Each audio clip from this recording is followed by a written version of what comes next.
ဒီနေ့လူတိုင်းက agentic AI အကြောင်းကိုပြောနေကြပါတယ် NAN, Mate.com, Zapier, Notion AI, Manus အစရှိသဖြင့်လူတိုင်းကဒီ social media တွေမှာ YouTube တွေမှာပြောနေကြပါတယ်ဒီ tools ကိုလေ့လာ AI agent တွေကိုဖန်တီးလို့ရမယ်တည်ဆောက်လို့ရမယ်ဆိုပြီးတော့မှ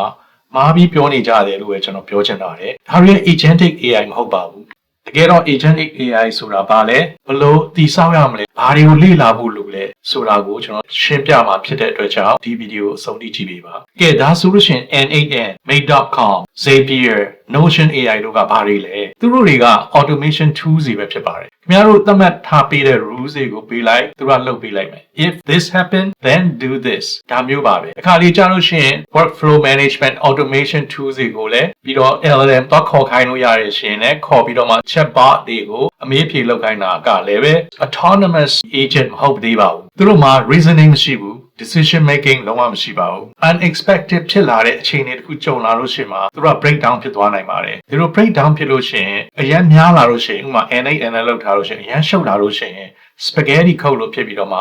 ပြင်ရခက်ပါတယ်ဒါမျိုး tools တွေသုံးတဲ့လူတွေကခုတ်မရေးတဲ့လူတွေကိုသုံးတဲ့ဥစ္စာ tools တွေဖြစ်ပါတယ်အဓိကတော့တကယ် Fortune 500ကမ္ဘာပေါ်မှာတကယ် enterprise တွေ corporation တွေမှာဒါမျိုး NAN တို့ဘာလို့ ਨੇ သုံးတဲ့လူတွေကအင်မတန်ရှားပါတယ်မရှိသလောက်ပါပဲဥပမာ NAN သုံးတဲ့ဒီကောင်လေး Nate ဆိုလို့ရှိရင်ကျွန်တော်တော်တော်များများလည်းကျွန်တော်ဗမာပြည်က social media မှာလည်းအဲ့ဒါတွေဗမာလူသူစရာတင်ပြီးတော့ပြန်ပြောနေရတယ်လည်းရှိပါတယ်သူကိုယ်တိုင်က NAN ကိုမသုံးတော့ပါဘူးဆိုတော့ဒီမှာပြနေပါ Claude ကိုသုံးနေပါဆိုတော့ true agentic the real agentic AI ကလုံးဝကွာခြားပါတယ် real agentic ဆိုတာက problem တွေကို step by step reason လုပ်ပါတယ်သူပါသူ sequence of action တွေကို plan ချနိုင်တယ် search code execution API စတဲ့ tools တွေကိုသူပါသူအသုံးချနိုင်ပါတယ် task တွေကြားထဲမှာ context ကိုremember လုပ်နိုင်တယ် memory တွေထဲမှာထားနိုင်တယ်အဲ့ဒါကြောင့်မလို့ထင်ထားတဲ့အားတွေဖြစ်မလာတဲ့အခါမှာသူ adapt လုပ်ပြီးတော့မှသူ့လူလမ်းကြောင်းသစ်ရှာပြီးတော့လှုပ်သွားတဲ့အချက်တွေဖြစ်ပါတယ်ဒီဥစ္စာတိဆောက်ဖို့ဆိုတာအင်မတန်ကိုမလွယ်ပါဘူးတကယ် engineer တွေလိုပါတယ်ကဲဒီလိုစဉ်းစားကြည့်ပါ automation tools တွေက calculator တစ်လုံးနဲ့တူတယ်ဆိုလို့ရှိရင် true AI agent ကတော့ခင်ဗျားက step တိုင်းကို micro management လုပ်နေစရာမလိုပဲသူ့ဘာသူစဉ်းစားသူ့ဘာသူဆုံးဖြတ်ပြီးတော့မှပြီးမြောက်အောင်တာဝန်လှုပ်ဆောင်ပေးနိုင်တဲ့ employee တယောက်ဝန်ထမ်းတယောက်နဲ့ပို့ပြီးတော့တူပါတယ် NAN နဲ့ Zapier ကခင်ဗျားတို့ရဲ့ destination မဟုတ်ပါဘူးသူတို့က training wheels တွေလောက်ပဲဖြစ်ပါတယ်ဆိုတော့တကယ် AI agent တွေကိုဘယ်လိုတိဆောက်ရမလဲHow to build the real agentic AI တကယ်ဘယ်လိုမျိုး tools တွေဘယ်လိုမျိုးနည်းပညာနဲ့တိဆောက်ရမလဲဆိုရင် land chain ဒါမှမဟုတ် land graph ဆိုတော့ multi-step reasoning chain တွေနဲ့ complex agent workflow တွေကိုတိဆောက်ဖို့လိုပါတယ် Crew AI ဆိုလို့ရှိရင်ပြဿနာတစ်ခုတည်းကို team တစ်ခုလို့ပူးပေါင်းပြီးလှုပ်ဆောင်မဲ့ multiple agents တွေကို orchestrate လုပ်ရပါတယ် orchestrate လုပ်တယ်ဆိုတာက Crew AI ကနေပြီးတော့မှagent ပေါင်းများစွာကို orchestra တွေမှာconductor လုပ်တယ်လို့ TY တွေမှာ conductor လုပ်တဲ့ဟာမျိုးဒီလိုမျိုး manage လုပ်တာဖြစ်ပါတယ်ပြီးရင် MCP Model Context Protocol agent တွေကို external tool တွေ database တွေ live data တွေဘယ်လို connect လုပ်ပြီးတော့မှသုံးမယ်ဘယ်လိုချိတ်ဆက်ပြီးသုံးမလဲဆိုတဲ့ဟာမျိုးတွေကိုလေ့လာရမှာဖြစ်ပါတယ် Cloud Code Architecture code တွေကို autonomously ရေးမယ် test လုပ်မယ် execute လုပ်မယ် Anthropic ရဲ့ approach ဖြစ်ပါတယ်ဒါတွေကတကယ် real framework တွေဖြစ်ပါတယ် companies တွေကနေတကယ် hiring လုပ်ပြီးတဲ့ skills တွေဖြစ်ပါတယ် real product တွေ real software တွေ real solution တွေကိုပေးမဲ့ tools တွေကိုလေ့လာရမှာဖြစ်ပါတယ်ဒါမှခင်ဗျားတို့ company တွေကနေပြီးတော့မှခင်ဗျားတို့တစ်နှစ်ကိုဒေါ်လာ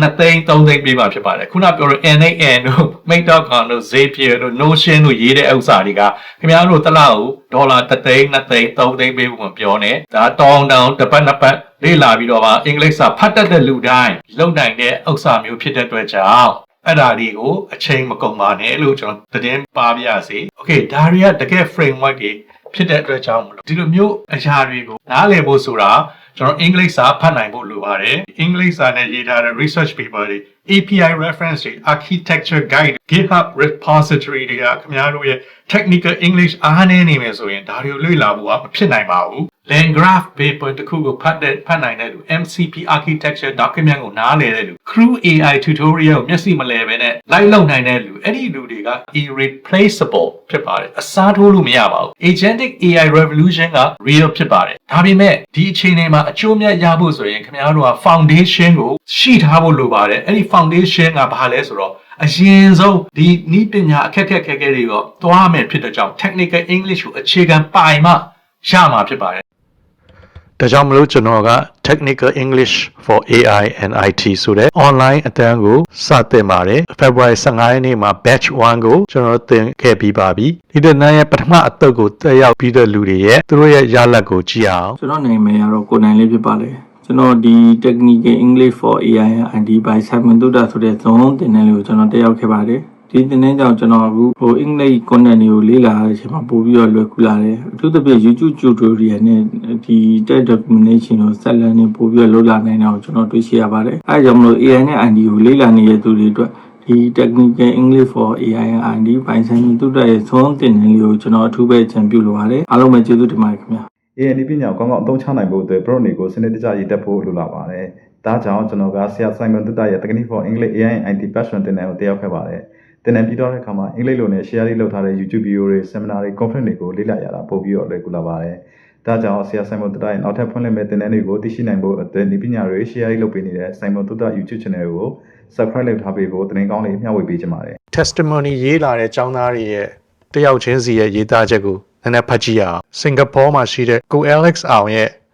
testimony ဖြစ်ပါတယ်။တော့ဘာပြောလဲဆိုတော့ Technical English for AI and IT သင်တန်းကကျွန်တော်တို့ရဲ့ self learning ခရီးစဉ်အတွက်မယုံနိုင်လောက်အောင်အထောက်အကူဖြစ်စေပါတယ်။သင်တန်းပါအကြောင်းအရာတွေကရှုပ်ထွေးတဲ့နည်းပညာစာရွက်စာတမ်းတွေကိုနားလည်ဖို့အတွက်ရှင်းလင်းပြီးလိုအပ်တဲ့အသိဉာဏ်ပေးစွမ်းတဲ့ AI နဲ့ IT နယ်ပယ်ကအယူဆအသစ်တွေကိုကိုယ့်ဘာသာကိုလေ့လာရမှာပိုမိုလွယ်ကူစေပါတယ်။ဆောင်းပါးတွေကိုဖတ်တဲ့အခါမှာကျွန်တော်တို့ရဲ့ယုံကြည်မှုကိုတိတိတာတာတိုးတက်မြင့်တင်ပေးခဲ့ပါတယ်။ဤပညာပိုင်းဆိုင်ရာစာဖတ်စွမ်းရည်ကိုမြင့်တင်ခြင်းသူတိုင်းဒီသင်တန်းကိုတက်ကြဖို့အထူးအကြံပြုလိုပါတယ်လို့စင်ကာပူက business owner တူဖြစ်တဲ့ကို LS အောင်ကပြောကြားထားတာဖြစ်ပါတယ်။နောက်တစ်ယောက်ကတော့ကျွန်တော်တို့ထိုင်းနိုင်ငံကကျောင်းသားဖြစ်တဲ့မှတ်သင်းတင်ဦးရဲ့ပြောကြားချက်ဖြစ်ပါတယ်။ဒီသင်တန်းကိုတက်ကြတဲ့အတွက်ကြောင့်မလို့ဘာအကျိုးရှိလဲဆိုတာသူကအင်္ဂလိပ်လိုရေးထားပါတယ်။ From your lessons, I learned how to read, listen and present better.Especially in technology. I can clearly see that you are a well-prepared and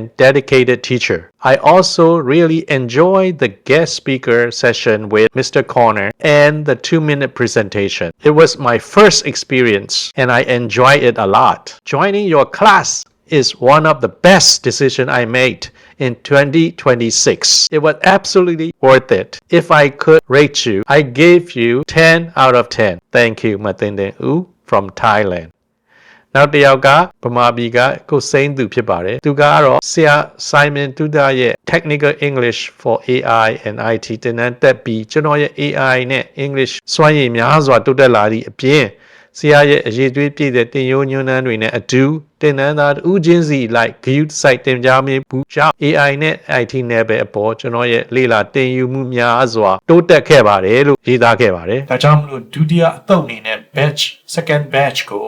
April 19 ရက်နေ့မှာကျွန်တော်တို့စတင်ဖွင့်လှစ်မှာဖြစ်ပါတယ်ဒီ Technical English for AI and IT လေးပတ်ကြာ online course ကိုတက်ချင်သူတွေတိုင်းဒီဗီဒီယိုရဲ့အောက်မှာ Google Form ကိုအမြန်ဆုံးစာရင်းသွင်းဖို့ပြောချင်ပါတယ်လူဦးရေကန့်သတ်ထားတဲ့အတွက်ကြောင့်မလို့နေရာမပြည့်ခင်အခုပဲစာရင်းသွင်းလိုက်ပါ normal သင်တန်းကြီးပုံမှန်သင်တန်းကြီးကတော့3သိန်းဖြစ်ပြီးတော့မှ early bird အနေနဲ့အထူးဈေးနှုန်း2သိန်းကျပ်ရဖို့အတွက်ကိုဥရသူစနစ်အနေနဲ့ကျွန်တော်အရင်ဆုံး register လုပ်တဲ့လူကို sign up လုပ်တဲ့လူကို short ဈေးကို2သိန်း short ဈေးနဲ့အရင်ဆုံးပေးမှာဖြစ်ပါတယ်ဒီအောက်မှာ description box မှာပါတဲ့ Google Form ကိုစာရင်းသွင်းလိုက်ပါပြီးလို့ရှိရင်ကျွန်တော်တို့ email နဲ့